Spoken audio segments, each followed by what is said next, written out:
Evolise, la solution de gestion et de facturation pour les TPE-PME présente. Sud Radio, c'est bon à savoir. 6h49 sur Sud Radio, c'est bon à savoir et nous allons tout vous dire sur les feux d'artifice, certes très beaux mais qui présentent des risques et sont interdits pour les particuliers dans de nombreuses régions. Aujourd'hui, en ce 31 décembre, nous sommes avec Bernard Déhomme, président du syndicat de la pyrotechnie, de spectacle et de divertissement. Bonjour monsieur Déhomme, merci beaucoup d'être avec nous.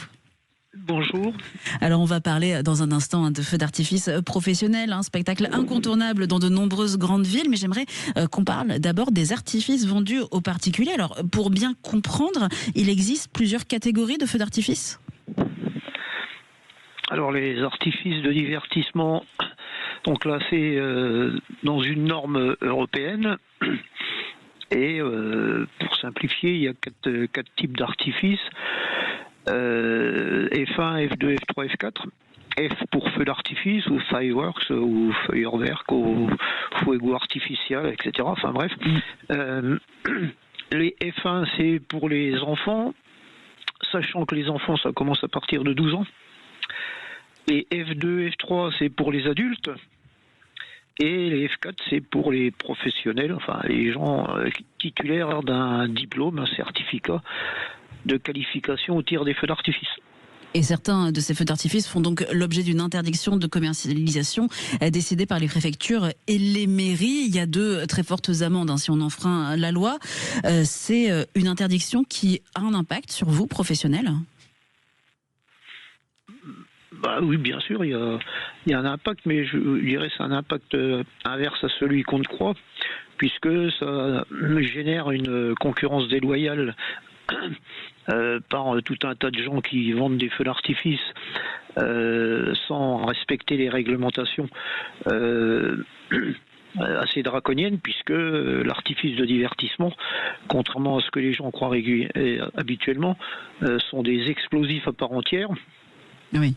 Et donc sont soumis à la réglementation sur les explosifs, c'est-à-dire le code de la défense et le code de l'environnement principalement.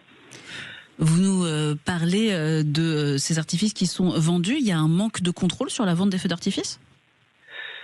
C'est même pas un manque de contrôle, il n'y a absolument aucun contrôle. C'est ce qui est très surprenant, puisque ce sont des produits dangereux, détournés de leur usage actuellement, enfin depuis quelques années, et soumis, je vous l'ai dit, à des contraintes réglementaires. Donc on ne comprend pas, nous, dans notre syndicat, pourquoi les pouvoirs publics ne font pas de contrôle, alors que ce serait très simple de faire ces contrôles.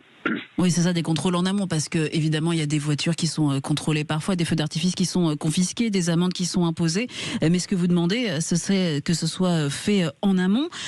Vous nous parliez du danger. Alors même les feux d'artifice qui sont autorisés pour les enfants, vous nous l'avez dit, à partir de 12 ans, il faut faire attention, ça ne s'utilise pas n'importe comment.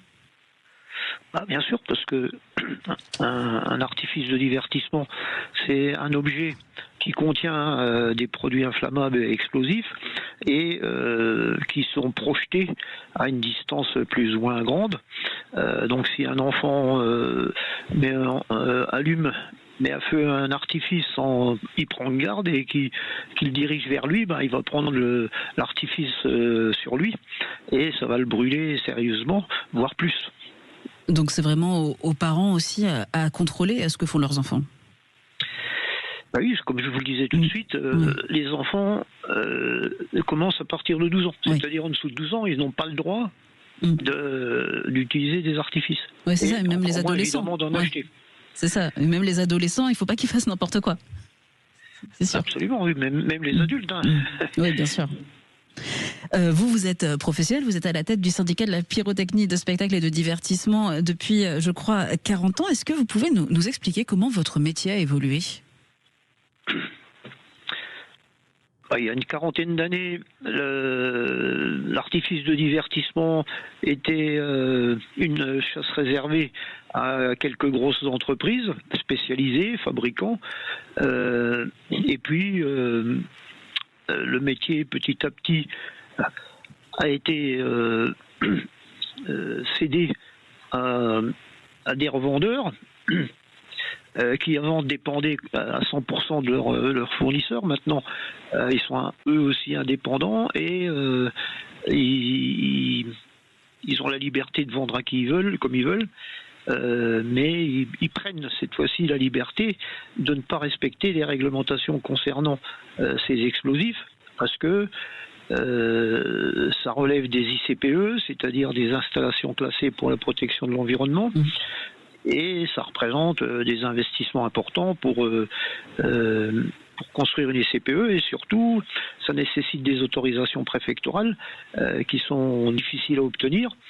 Donc la plupart des intervenants sur ce marché évitent d'avoir des dépôts tout en prétendant qu'ils en ont un. Effectivement, ils en ont un, mais il n'est pas en règle, quoi, c'est tout. Hein. Oui, donc on a bien compris ce manque de contrôle. Alors on les laisse, ces feux d'artifice, dans les mains des professionnels. J'aimerais quand même qu'on parle un petit peu de cette magie. C'est quelque chose que les gens recherchent, ces feux d'artifice, surtout pour le 31 décembre. Oui, bien sûr. Comme je vous l'ai dit tout à l'heure, les artifices F2, F3 sont en vente libre auprès des adultes. Donc il suffit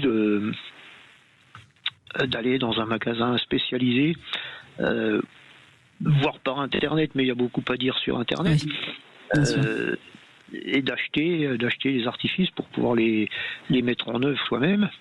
Bon, ça nécessite quand même un petit peu de bon sens, un peu de savoir-faire et de prudence, mais c'est une approche relativement facile. Après, si on commet des erreurs, ça peut dégénérer dans des accidents désagréables, mais la mise en œuvre d'un artifice, c'est pas très compliqué, quoi.